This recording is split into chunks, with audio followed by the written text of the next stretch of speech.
bawakan malam ini dikirim sama Wawa yang kita sebut aja namanya Alin dari Jawa Timur. Halo Alin, halo Jawa Timur. Hei, nama kotanya nggak usah disebutin karena nanti kita bakal tahu di mana lokasinya ya. Tapi yang jelas pengalaman yang diceritakan Alin ini terjadi pada tahun 2009 lalu ketika Alin bekerja di salah satu warung makan yang ada di Jawa Timur. Nah kata Alin, warung makan tempat dia kerja ini gede kali tempatnya dan selalu ramai setiap hari. Bulan puasa aja full pengunjung dari berbagai daerah. Dan saking terkenalnya warung ini sampai-sampai Alin bilang kalau aku sebut nama tempatnya nanti dijamin banyak kali orang yang tahu. Tapi demi menjaga privasi bersama kita sebut aja nama tempat ini Warung Bu Leli Wak ya. Dan semua tokoh yang terlibat dalam cerita ini juga namanya sudah disamarkan. Nah Warung Bu Leli ini Wak memang besar kali. Bangunannya terdiri dari 4 lantai. Lantai 1 itu untuk gudang dan kamar mandi sama garasi. Lantai 2 ini adalah lantai utama untuk warung dan juga dapur. Lantai ketiga untuk mes karyawan dan lantai keempat adalah rooftop untuk jemuran dan penampungan air. Nah di sana Wak Alin ini bekerja sebagai admin gudang. Dia bertugas untuk mengatur dan juga mengawasi setiap bahan baku yang masuk dan juga yang keluar dari gudang. Nah beberapa bulan pertama pada saat si Alin ini kerja di sana semua baik-baik aja Wak. Walaupun memang Alin ini sering sekali mendengar cerita-cerita mistis tentang warung itu dari karyawan-karyawan senior. Tapi Alin ini tetap cuek aja Wak. Toh aku juga selama ini gak pernah ngalamin sendiri Nat waktu itu. Justru bagi Alin Wak bekerja di Warung Bu Leli ini nyaman kali rasanya. Dan saking nyaman Wak dia ini bahkan termasuk karyawan yang nginap di mes itu loh. Walaupun sebenarnya rumah si Alin ini gak begitu jauh dari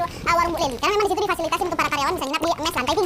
Nah seiring berjalannya waktu Wak Alin ini mulai akrab lah dengan karyawan-karyawan yang lain kan. Nah salah satu yang paling akrab dengan si Alin ini namanya Dina. Kebetulan Dina ini janda anak satu Wak. Dan kakaknya Dina yang bernama Mbak Mima juga bekerja di sana. Jadi kakak beradik itu kerjanya di Warung Bu Leli juga. Nah kata Alin Wak Dina ini orangnya cukup frontal gitu. Dia berani ngomong kasar ke siapapun termasuk sama Mbak Mima kakak itu. Tapi anehnya kalau setiap kali udah ngomong sama Alin si Dina ini mendadak jadi halus kali orangnya. Jadi sopan kali. Nah karena Alin ini ngerasa aneh sama sikapnya Dina, suatu hari sambil bercanda lah gitu kan si Alin nanya, "Din, kok kenapa sama yang lain kasar sama aku, halus kali, lembut kali, tutur bahasamu, takut tahu sama aku ya?" Nah setiap kali Alin menanyakan hal ini Wak Dina itu selalu menjawab dengan mengatakan kalimat yang sama juga. "Gak tahu Kulin aura bos nih jadi segan aku," katanya. Nah mendengar jawaban dari si Dina Wak Alin ini pun jadi makin bingung. Auranya gimana nih maksudnya? Mau nanya lebih lanjut ke si Dina selalu bilang, "Gak tahu aku pokoknya aneh aja lah kau tuh, agak segan aku nengok kau," katanya. Dina ini hanya mampu merasakan bahwa ada yang berbeda dari auranya si Alin Wak. Nah meskipun masih bingung, Alin ini memilih untuk mengabaikan hal tersebut. Nah tapi Wak makin lama ucapan Dina yang bikin Alin ini bingung dan was-was ternyata tidak berhenti di situ aja. Hari itu ketika si Alin ini mau coba ngecek gudang ya kan, Dina tiba-tiba bilang, "Lin, kalau misalnya kau turun ke gudang hati-hati ya, banyakin doa, minta perlindungan sama Allah," kata Dina kan. "Hah, emang kenapa Din?" tanya si Alin. "Semalam Wak di ujung gudang tuh aku tengok ada si Item,